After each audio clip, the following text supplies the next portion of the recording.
हस्तावञ्चलये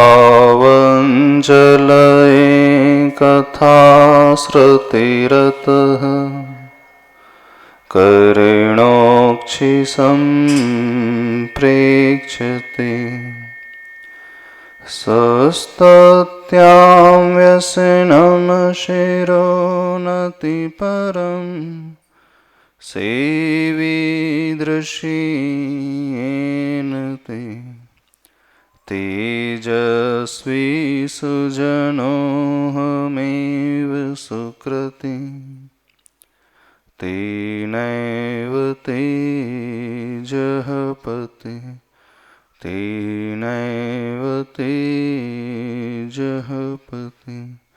बोले देवादिदेवती शेकारी श्री चिंतामणि पार्श्वनाथ भगवान की, संत शिरोमणि आचार्य भगवान गुरुदेव विद्यासागर जी महाराज की जय। पूज्य निर्यापक मुनि पुंगव श्री सुधा सागर जी महाराज की जय। मुनि श्री प्रणम्य सागर जी महाराज की जय। बोलिए परम पूज्य मुनि श्री वीर सागर जी महाराज की जय। नमोस्तु महाराज।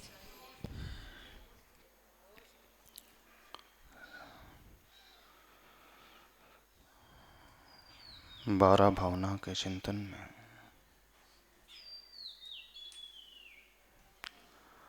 आश्रव भावना के पश्चात संवर भावना का वर्णन आता है।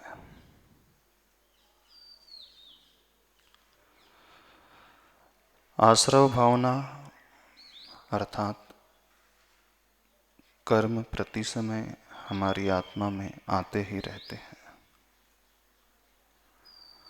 और उन्हीं कर्मों का जब उदय होता है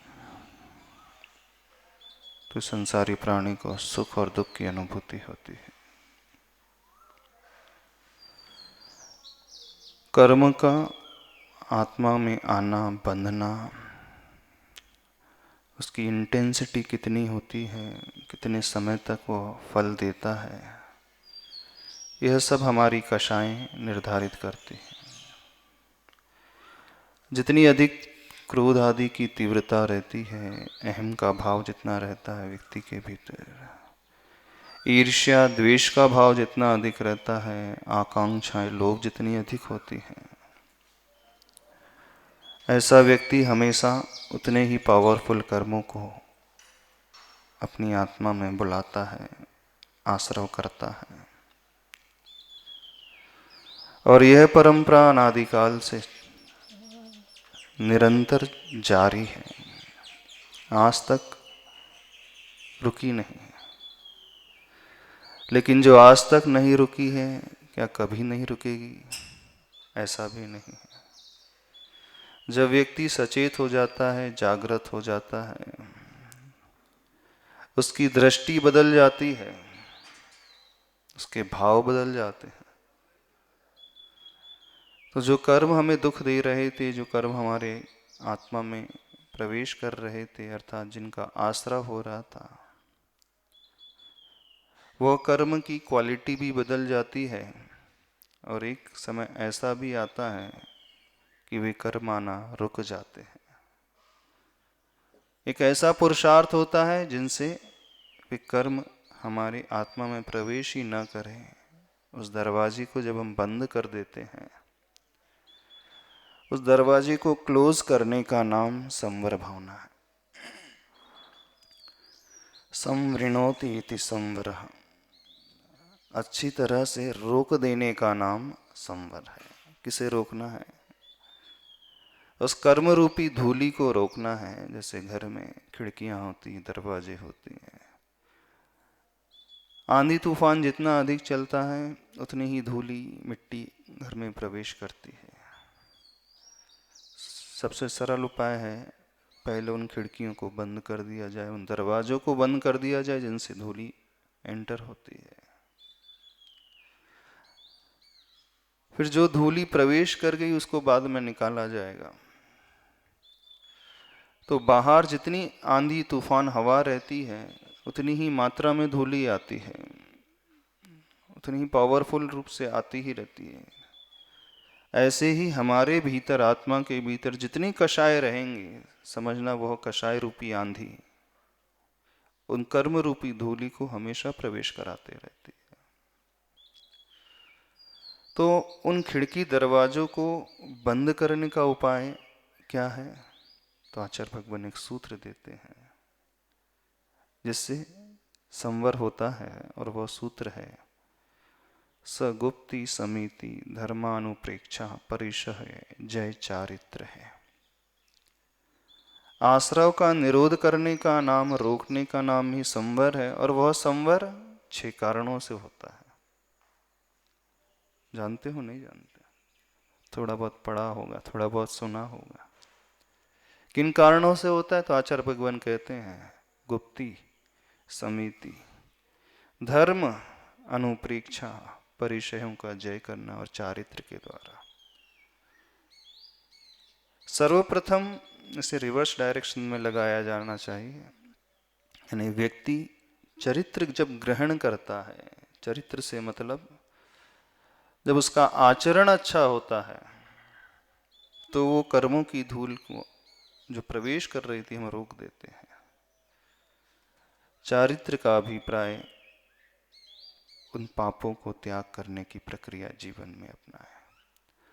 अब जो व्यक्ति पूर्ण रूप से उसे त्याग कर देता है वह पूर्ण चारित्रधारी हो जाता है, महाव्रती हो जाता, मुनिराज हो जाते हैं। और जिसके भीतर इतनी शक्ति नहीं होती कि मैं पूर्ण रूप से समस्त पापों को छोड़ सकूं, त्याग कर सकूं, तो उसके लिए कहा जाता है ठीक है आपकी शक्ति नहीं है तो जितनी शक्ति उतना छोड़ दो। तो वो अपनी शक्ति के अनुसार कम कर देता है, छोड़ देता है, तो वह श्रावक कहलाता है। अणुव्रती श्रावक की संज्ञा उसे मिल जाती है, अर्थात प्रतिमाधारी वह बन जाता है। अब लेकिन एक प्रश्न और उठता है, सब बोलेंगे हमारी इतनी भी क्षमता नहीं कि हम प्रतिमा ले सकें, पापों को एक देश संपूर्ण रूप से त्याग कर सकते। ठीक है, इतनी भी नहीं है तो कुछ तो है कि नहीं? कि वो भी नहीं है, थोड़ा भी त्याग नहीं कर सकते। त्याग का और अर्थ कुछ नहीं लेना, जो गलत काम हम कर रहे थे उन गलत कामों को रोक देना, पूर्ण रूप से न रह सही आंशिक रूप से रोक देना। गलत क्या करता है व्यक्ति? हिंसा करता है, झूठ बोलता है, चोरी करता है, कुशील का सेवन कर लेता है, बहुत सारी तीव्र तृष्णा को लेकर के, मूर्छा के भाव को लेकर के परिग्रह को जोड़ते चले जाता है, व्यसनों का वो सेवन करता है। तो इन्हें जब वो रोकता चले जाएगा तो उतने ही मात्रा में उसके भीतर थोड़ा थोड़ा संकल्प पैदा होता चले जाएगा, उसका आचरण सुधरता चले जाएगा, और आचरण सुधरा तो वह चारित्र की ओर हमें ले जाने वाला होता है। हम ये सोचे कि हम कुछ भी अपनी गलत आदतों को नहीं छोड़ेंगे और हमारे कर्म रुक जाए जिनके द्वारा दुख आदि मिल रहा है, यह असंभव बात है, इम्पॉसिबल। तो उन कारणों को रोकने के लिए, जो कर्म रूपी धूली प्रवेश कर रही है उसे रोकने के लिए एक कदम सबको उठाना ही होगा, और वो कदम है हमारी जो गलत हैबिट्स हैं, आदतें हैं। वो शारीरिक रूप से भी हो सकती हैं, वाचनिक से भी हो सकती हैं, मानसिक रूप से भी हो सकती हैं, मन से, वचन से, काय से, जो हम सोचते हैं, बोलते हैं, करते हैं। जब तक हम उसे पूर्ण बंद अथवा आंशिक रूप से पार्टली बंद नहीं करेंगे तो कुछ भी नहीं होगा। हर माँ अपने बच्चे से अपेक्षा रखती कि मेरा बच्चा बहुत अच्छा हो, नहीं हो, अच्छी उसकी आदतें हों, गलत आदतों को वो ना सीखे, गलत आचरण को ना अपनाए, अपशब्द गाली आदि का प्रयोग ना करे, चोरी आदि ना करे। नहीं चाहते कि चाहते हैं आपका बच्चा चोरी करने लगे, व्यसन का सेवन करने? नहीं, नहीं, ऐसा तो नहीं होता ना। तो ऐसे ही जिनवाणी माँ भी कह रही है, क्या कह रही है? अपने पुत्रों से कह रही है, सपूतों से कह रही है। अब ये बात अलग है, सपूत कम है, कपूत ज्यादा है। नहीं, सपूत तो कम ही है, कपूतों की संख्या ज्यादा है। कपूत कौन कहलाते हैं? जो माँ की बात को मानते ही नहीं, माँ कुछ कहती है वो उससे उल्टा ही करते हैं, तो उसे कहा जाता है कपूत, यानी गलत दिशा में चलने वाला। अब जिनवाणी माँ भी रोती होगी, सोचती होगी, नहीं रोती होगी? जैसे आपको रोना आता है ना, वो आपका बच्चा गलत करने लगे तो रोना नहीं आता है, दुखी होता है, दुख होता है, हर माँ को दुख होता है। ऐसे ही वो माँ भी सोचती होगी, जिनवाणी माँ, देखो कैसी मेरी संतानें हैं, इतना समझाने के पश्चात भी रत्ती भर भी फर्क नहीं पड़ता। पूरा तो छोड़ ही दो, रंच मात्र भी चेंजेस नहीं आते, तो बड़ा दुख होता होगा, कष्ट होता है। जब आपको कष्ट होता है, जब आपके बात बेटा नहीं मानता, तो फिर क्या करते हैं आप? हाँ, बताओ। पुत्र आपकी बातें नहीं माने, पोता आपकी बातें ना माने, क्या करते हैं फिर? कुछ नहीं करते। अच्छा, रोना आता। हाँ, कुछ तो करते होंगे पुरुषार्थ। हाँ, डांटते हैं, अथवा किसी के पास लेकर के जाते हैं, गुरु के पास लेकर के जाते हैं समझाने के लिए, काउंसलिंग कराते हैं। हर तरीके को अपनाता है व्यक्ति कि कुछ तरीके से वह समस्त हो जाए। अब जिनवाणी माँ बोल नहीं सकती, हाँ, उन्होंने गुरु को कह दिया कि थोड़ा सा इन लोग को समझा देना। सब गुरु को कहने वाले में है ना।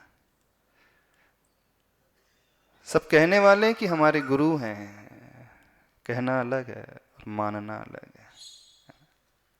कितना अंतर है कहने और मानने में, जमीन आसमान का अंतर। हर व्यक्ति कहता है हम प्रभु को मानते हैं, कहते हैं हमारे प्रभु हैं महावीर प्रभु, पार्श्वनाथ हमारे भगवान हैं, कहता है, लेकिन मानता नहीं। जब तक मानेंगे नहीं, तब तक वह संवर तत्व भीतर प्रकट नहीं होगा।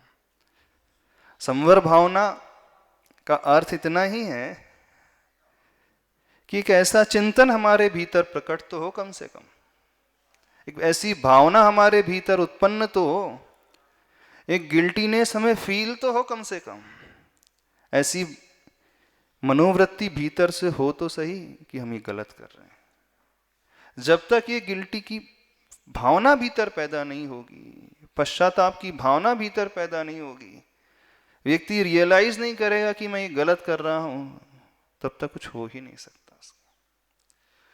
तो इन 12 भावनाओं को भाने का अभिप्राय इतना ही है, हम पहला कदम अपनी जिंदगी में उठाएं, और वो पहला कदम होता है एक ऐसी सोच अपने भीतर लेकर के आए जो हमारे जीवन के लिए एक बीजांकुर का काम करे। भावना में करना नहीं, अभी तो अंकुरित करने के लिए, जैसे वो खेत होता है, किसान मेहनत करता है, बखरनी करता है, उसकी सफाई करता है, कचरा निकाल करके फेंकता है, मिट्टी ऊपर नीचे करता है, उसमें पानी सींचता है, धूप देता है, प्रकाश देता है, अभी तक उसने किया कुछ नहीं है नहीं उसमें फसल आने के लिए, लेकिन ये बहुत बड़ा पुरुषार्थ है। तो ऐसा ही पुरुषार्थ भावना भाने में बिल्कुल होता है कि हम एक भूमिका तैयार करते हैं अपने जीवन को बदलने के लिए। अब ये करना स्वयं होगा, इस बात को समझे। आपके लिए कोई दूसरा नहीं कर सकता है, स्वयं ही पुरुषार्थ करना पड़ेगा। दूसरा आपको समझा सकता है, बोल सकता है, लेकिन दूसरा आपके बदले कर नहीं सकता। कर सकता माँ बेटे के बदले का भोजन कर सकती है नहीं? बहुत दया आ रही है, बहुत करुणा आ रही है, वो बहुत भूखा है, तो ऐसा कर लो कि उसके बदले का भोजन मैं ही कर लूं। हो सकता? नहीं हो सकता, इम्पॉसिबल है। आप उसे प्रेरित कर सकते, मोटिवेट कर सकते, समझा सकते, उससे ज़्यादा कुछ नहीं कर सकते, लेकिन करना उस बेटे को स्वयं होता है। हाँ, बेटा थोड़ा समझदार होगा तो कर लेगा, अन्यथा अनादिकाल से जो चल रहा है वो तो चलते ही आ रहा है, उसमें कोई बड़ी बात है ही नहीं। अपन सब कैसे हैं? कपूतों की बातें हैं, नहीं कपूतों की बातें, कभी सुनते ही नहीं माँ की, तो थोड़ा सा सुनने के साथ साथ मानना सीखो। तो संवर भावना में शुरुआत होती है उस आचरण से, चारित्र से। अब जो व्यक्ति थोड़ा संकल्प ग्रहण कर लेता है, व्रत नियम को अपने जीवन में ग्रहण कर लेता है, तो दूसरा कदम आ जाता है अब परिचय को जीतना। परिचय का मतलब जो प्रतिकूलताएं जीवन में आ रही, चाहे वो मानसिक आ रही हो, चाहे शारीरिक आ रही हो, हर एक के जीवन, चाहे साधु हो चाहे श्रावक हो, आपके जीवन में परेशानी है, मानसिक परेशानी हो सकती है, टेंशन का निमित्त मिल सकता है, शारीरिक परेशानी हो सकती है, रोग आदि हो सकता है, आर्थिक समस्या हो सकती है। तो उस समय अपने परिणामों को शांत रखना, भय का निमित्त मिले खुली दृष्टि से सोचना और शांत रखना, समता में रहना। टेंशन का कोई निमित्त मिल जाए, स्ट्रेस लेवल बढ़ने का निमित्त मिल जाए, अच्छे से थोड़ा सोच कर समझ करके अपने परिणामों को संभालना, और कुछ नहीं। इसी का नाम परिचय जय हो गया। कोई आपसे कुछ कठोर शब्दों में कह दे, अपने क्रोध को हावी नहीं होना देना। इसका मतलब है ये पुरुषार्थ जिसने कर लिया वो संवर भावना कर रहा है, संवर तत्व को अपने जीवन में अपना रहा है। तो दूसरा कदम क्या है? परिचय का विजय करना। परिचय मुनियों के जीवन 22 होते हैं।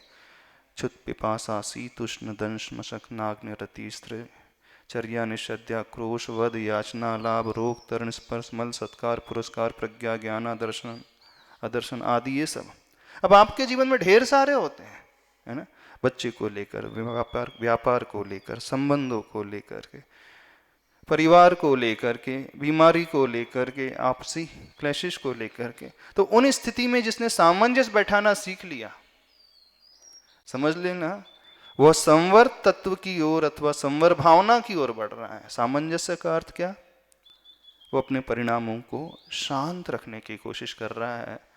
दूसरा यदि उबल रहा है तो उसको भी इस भाव से स्वीकार कर रहा है, ठीक है परिस्थिति ऐसी है। तो ये हो गया परिचय का विजय करना। तीसरी भावना, तीसरा कदम है अनुप्रेक्षा, अर्थात 12 भावना। इसका वर्णन चल ही रहा है। तो जब जब परिणाम स्खलित होने लगे, इधर से उधर डेविएट होने लगे, तब तब अपनी बैटरी को चार्ज करने के लिए आचार्य भगवान कहते हैं वस्तु के स्वरूप का चिंतन करना, नित्य आदि रूप को समझना, अशरण आदि रूप को समझना, ये 12 भावना का चिंतन भी इधर से लेकर के आ जाना। संसार की यथार्थता का, स्वार्थता का ज्ञान कर लेना। इससे बहुत जल्दी हमारे परिणाम शांत होने लगते हैं। यानी सारा का सारा जो पुरुषार्थ चल रहा है वो किस लिए चल रहा है? मन की शांति को मेंटेन करने के लिए, और कुछ नहीं। और ये वास्तव में यही धर्म है। संवर तत्व जिसके भीतर प्रकट हो जाए, इससे बड़ा धर्म नहीं है। मन की अनाकुलता, निराकुलता जो बनी हुई है, उद्वेग की भावना हो रही थी, उसने उसको कंट्रोल कर लिया। तो जब जब व्यक्ति के मन में कषाय भड़कने लगे, कषाय को उदय नहीं कह रहे हम, भड़कना क्या होता है? उदीर्णा होने लगे, बहुत ज्यादा उबाल लेकर के आने लगे, तब कैसे शांति हो? इन अनुप्रेक्षाओं के अर्थात भावनाओं के चिंतन से। और जो इन भावनाओं का चिंतन करता है वही व्यक्ति 10 धर्मों को भा सकता है, 10 धर्म को अंगीकार कर सकता है। इसी कारण क्रम इस प्रकार से रखा है, गुप्ति, समिति, धर्म, अनुप्रेक्षा, परिचय, चारित्र। उसकी यात्रा शुरू होती चरित्र ग्रहण करने से, आचरण को अच्छा बनाने से, पापों के त्याग से। फिर परिस्थिति प्रतिकूल आती है तो उसमें साम्य रख के, और वह साम्यता आती है अनुप्रेक्षाओं के चिंतन से। और जो अनुप्रेक्षाओं भावनाओं का चिंतन करने लगता है, धर्म उसके भीतर उतरता है। 10 धर्म जो है, अथवा अहिंसामयी परम धर्म जो है, अथवा जीवों की रक्षा करना, वह स्वभाव का, वस्तु की स्वभाव की ओर लौटना, आत्मा के स्वभाव में लौटना, वह धर्म रूप परिणति इस प्रकार से होती है।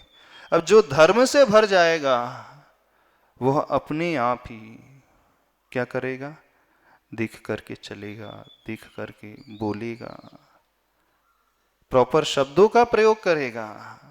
खाना पीना है तो व्यवस्थित भक्ष का ध्यान रखते हुए खाएगा, वस्तु को उठाएगा, धरेगा व्यवस्थित तरीके से।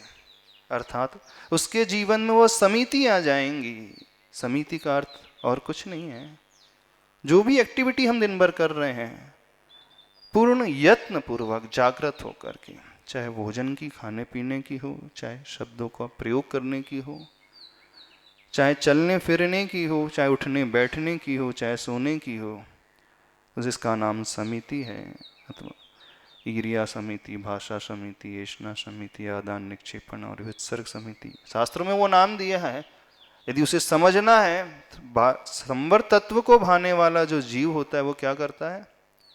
एक बहुत अच्छा तरीका आचार्य भगवान ने बताया है, बहुत अच्छी गाथा मूलाचार ग्रंथ में आती है। कदम चरे कदम चिट्ठे कदम आसे कदम से कदम भुंजेज भासे जैवम पावम न बज्जरी। प्रभु मैं कैसे चलूं, कैसे चेष्टा करूं, कैसे बोलूं, कैसे भोजन करूं, कैसे शयन करूं, कैसे उठूं बैठूं, जिससे मेरे पाप का बंध ना हो। यानी प्रवृत्ति हम छोड़ नहीं सकते हैं। हाथ पे हाथ धर करके 24 घंटे जीवन भर के लिए ध्यान में बैठा नहीं जा सकता। इतनी सामर्थ्य नहीं है बाहुबली भगवान जैसे कि खड़े हो गए दीक्षा लेकर के, जब तक केवल ज्ञान नहीं हो तो खड़े ही रहे। इतनी क्षमता किसी के भीतर नहीं है। तो शक्ति इतनी है ही नहीं, तो फिर प्रवृत्ति वो करेगा, क्रियाएं करेगा। अब क्रिया करना जरूरी है, कंपलसरी, उसके बगैर नहीं रह सकते। तो बोले क्रिया भी करें, लेकिन ऐसा कोई रास्ता हो तो वो बता दो। बोले कौन सा रास्ता। मैं सब कुछ करूं, मैं खाऊंगा भी, पीऊंगा भी, सोऊंगा भी, उठूंगा भी, बोलूंगा भी, भोजन भी करूंगा, करते हुए भी कोई ऐसा रास्ता बताओ प्रभु जिससे मेरे पाप का बंध ना हो। बड़ा गजब का तरीका है। यानी आप संसार में जी रहे हैं, जियो, जो कर रहे हैं करो, लेकिन कंडीशन क्या है, पाप का बंध नहीं होना चाहिए। अच्छा रास्ता है, सबसे अच्छा रास्ता, सबके लिए बहुत प्रिय रास्ता है। कुछ त्याग नहीं करना यहाँ पे देखना यहाँ पे कुछ भी नहीं करना है। बोले जो कर रहे हैं, खाना पीना, सोना, उठना, बैठना, चलना फिरना, बोलना, सब कुछ किया जा रहा है, लेकिन करते हुए भी क्या कोई ऐसा तरीका है मैं सब कुछ करते हुए भी पाप से बच सकूं। आचार्य भगवान कहते हैं हाँ है, बिल्कुल है। बोले कौन सा तरीका है। जदम चरे जदम चिट्ठे जदमासे जदम सहे जदम भुंजे ज भासे ज एवं पावम न बज्जति। बोले कैसे, क्या क्या करना है। जदम से मतलब है यत्न पूर्वक चलो, यत्न पूर्वक बोलो, यत्न पूर्वक उठो, यत्न पूर्वक खाओ, यत्न पूर्वक आसन ग्रहण करो, यत्न पूर्वक शयन करो, यत्न पूर्वक सारी क्रिया करो। यत्न का अर्थ है सावधानी पूर्वक, बस और कुछ नहीं करना। यत्न का अर्थ है विवेक पूर्वक क्रियाएं करना। यत्न का अर्थ है देखभाल करके करना। यानी जो व्यक्ति हर क्रिया को विवेक से करेगा, समझ करके करेगा, प्रॉपर तरीके से करेगा, सावधानी और जागृति रखकर वो करेगा, तो आचार्य भगवान कहते हैं वो पाप से नहीं बंधेगा, कर्म नहीं आएंगे। तो कैसे संभव है। बोले यत्न पूर्वक चलें, तो देख चलना है, लेकिन देखना जीवो ना मर जाए तुम्हारे पैर के नीचे आके। खाना है, भोजन करना है, लेकिन किसी का प्राण ना निकल जाए, किसी की हिंसा ना हो जाए, इस प्रकार खाओ। बैठो, इस प्रकार बैठो, आपके बैठने से किसी को आघात ना पहुंचे।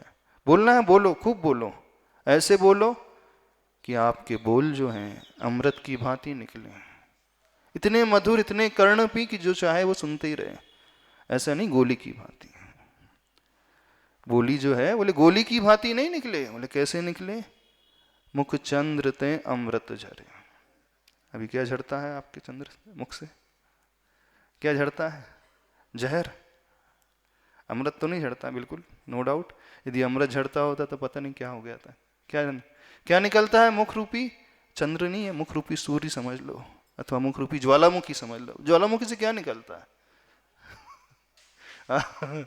ज्वालामुखी से क्या निकलता है। हाँ, ऊर्जा निकलती है, एनर्जी है, केमिकल्स है, जहर है, उसमें जल करके नष्ट हो जाते हैं। और चंद्रमा से क्या निकलता है, शीतलता को देने वाली औषधि। तो कैसा मुख है, चंद्रमा की भांति कि ज्वालामुखी की भांति, बताना थोड़ा सा।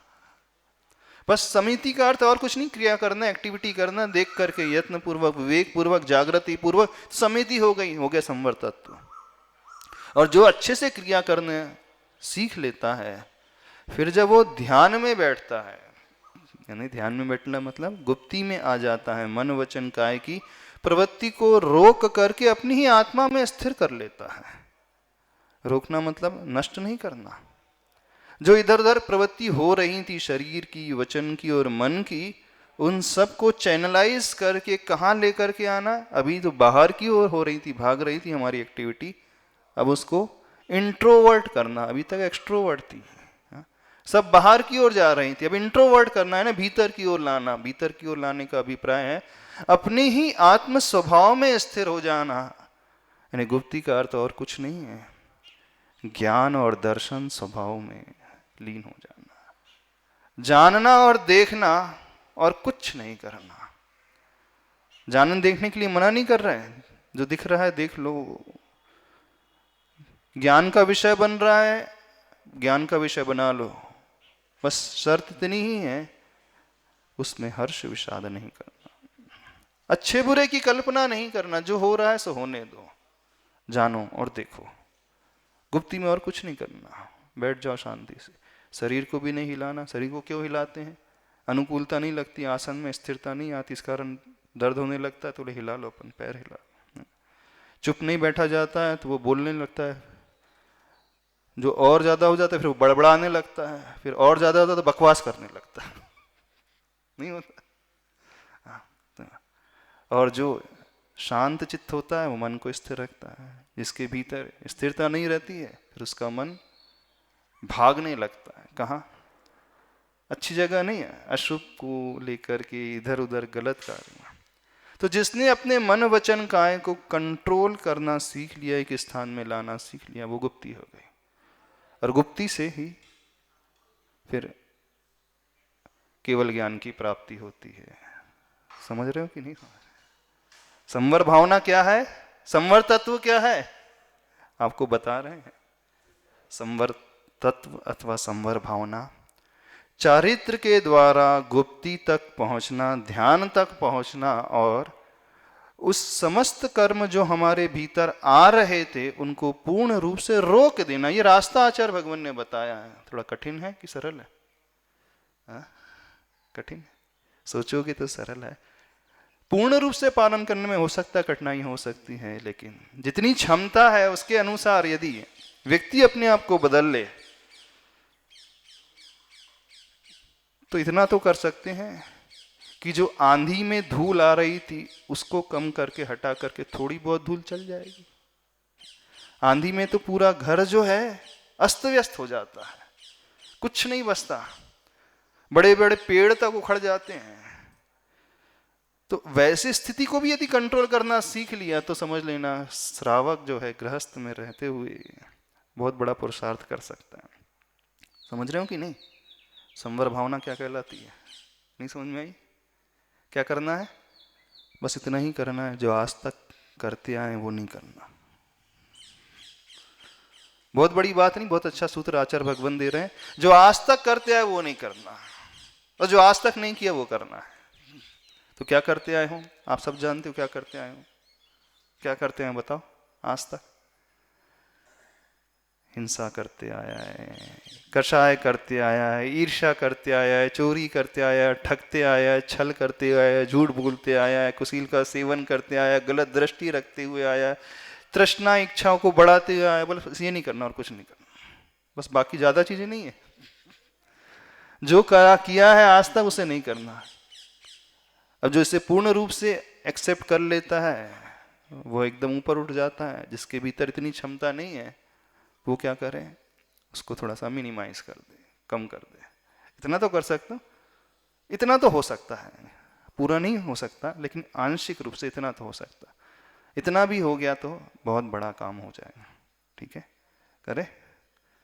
समझ में आई? नहीं है समझ में आई? संवर भावना क्या होगी कि नहीं? अब करना क्या है? नहीं समझ में आया? क्या करना है? देखो, जो जो करते हैं आपको सबको पता, सब जानते हैं। आप लोग क्या करते हैं हम नहीं जानते आपके बारे में क्या कर रहे हो। दिन की उजाले में क्या करते हो, रात के अंधेरे में क्या करते हो, एकांत में क्या करते हो, भीड़ में क्या करते हो, दुकान में क्या करते हो, व्यापारियों के साथ क्या करते हो, कस्टमर के साथ क्या करते हो, आपस के रिलेटिव के साथ क्या करते हो, मित्रों के साथ क्या करते हो, शत्रु के साथ क्या करते हो। जो जो किया है, जो जो करते आए हैं, बस उसको थोड़ा सा बदलना है, बस इतना ही करना है। चलो 5 मुद्राओं लगाएं। सर्वप्रथम अरिहंत मुद्रा। ॐ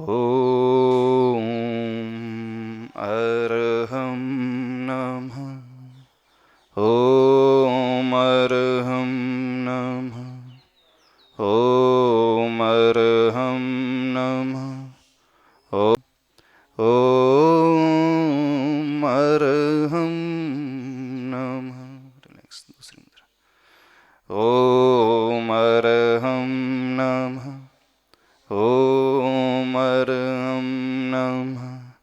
ॐ अर्हं नमः। ॐ अर्हं नमः।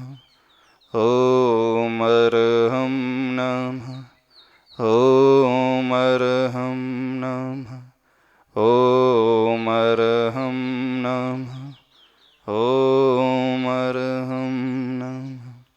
ॐ अर्हं नमः। ॐ अर्हं नमः। ॐ अर्हं नमः। ॐ अर्हं ॐ अर्हं नमः। ॐ अर्हं नमः। ॐ अर्हं नमः। ॐ अर्हं नमः। ॐ अर्हं नमः। ॐ अर्हं नमः। ॐ अर्हं नमः। ॐ अर्हं नमः। ॐ अर्हं नमः। पंजों को तेजी से, गर्मी लग रही, रिलैक्स।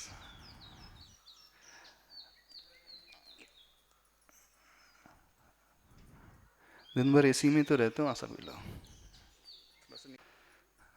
कोरोना काल में भी नहीं समझोगे तो कब समझोगे। थोड़े से सुविधाएं भोगी होना छोड़ दो, कम कर दो। शरीर को कष्ट देना सीखो। कष्ट देने से इम्यूनिटी सिस्टम जो है मजबूत होता है, प्रतिरोधक क्षमता बढ़ेगी। ॐ अर्हं नमः। ॐ अर्हं नमः। ॐ अर्हं नमः। ॐ अर्हं नमः। रिलैक्स, आसन सीधा।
रिलैक्स।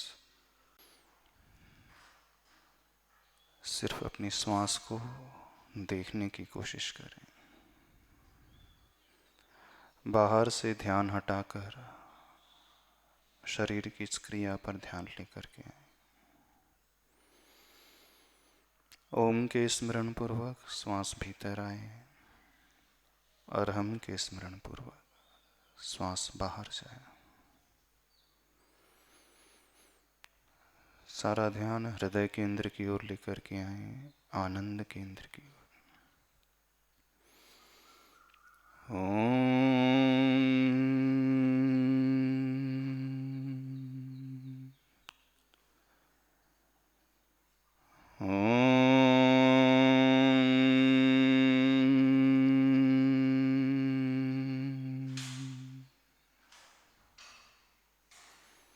सभी लोग अपने आप को देखें, अपने विचारों को पढ़ने की कोशिश करें,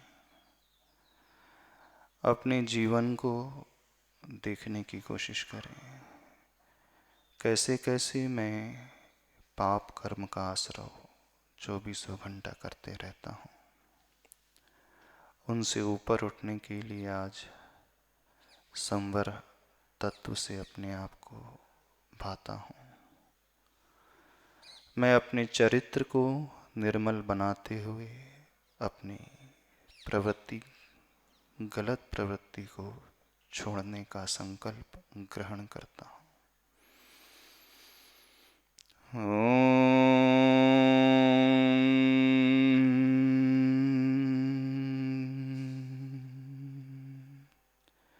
मेरे ऐसे भाव जो मुझे हमेशा दूषित बनाते हैं, मेरे अलावा कोई नहीं जानता। मन के माध्यम से मैं जो पाप एकांत में करता हूँ, गलत क्रियाएं जो मैंने करते हुए जीवन बिता दिया है, आज अपनी आदतों को बदलकर उस चरित्र को, उस आचरण को निर्मल बनाने की कोशिश कर रहा हूँ।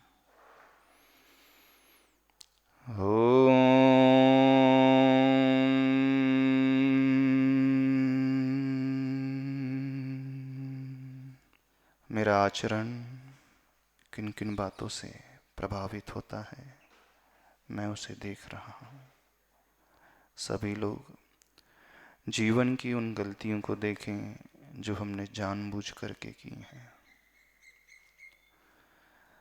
मन के माध्यम से हमेशा करते रहते हैं,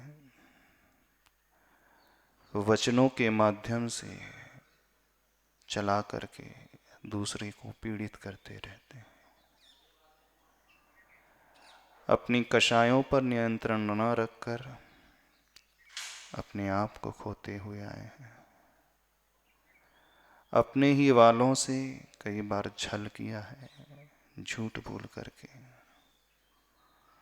कई बार उन्हें पीड़ित किया है अपने स्वार्थ के लिए। कई बार गलत सोचा है अपने लोभ के लिए। अपने आप को देखें, अपने आचरण को देखें। वो हिंसा संबंधी गलत आचरण जो मैं करता हूँ, वो छल संबंधी गलत आचरण स्वार्थ के कारण मैं करता हूँ, वो चोरी संबंधी आचरण, वो कुशील संबंधी आचरण किसी को देख करके जो मैं करता हूँ, और अपनी मूर्छा आसक्ति को बढ़ा करके अपने ही आप को आज तक खोया है। इसी कारण मेरा चरित्र दूषित हुआ है। अपने चरित्र को निर्मल बनाने के संकल्प से मैं अपने भीतर उस स्ट्रेस लेवल से ऊपर उठ रहा हूँ। तनाव के क्षण को त्याग करके अपने ही स्वभाव में लौट करके आता हूँ। प्रतिकूलताएं जो मेरे जीवन में आ रही हैं, धैर्य से मैं उन्हें देखता हूँ, और साम्य भाव रख करके, कर्म का उदय मान करके मैं उसे स्वीकार कर रहा हूं।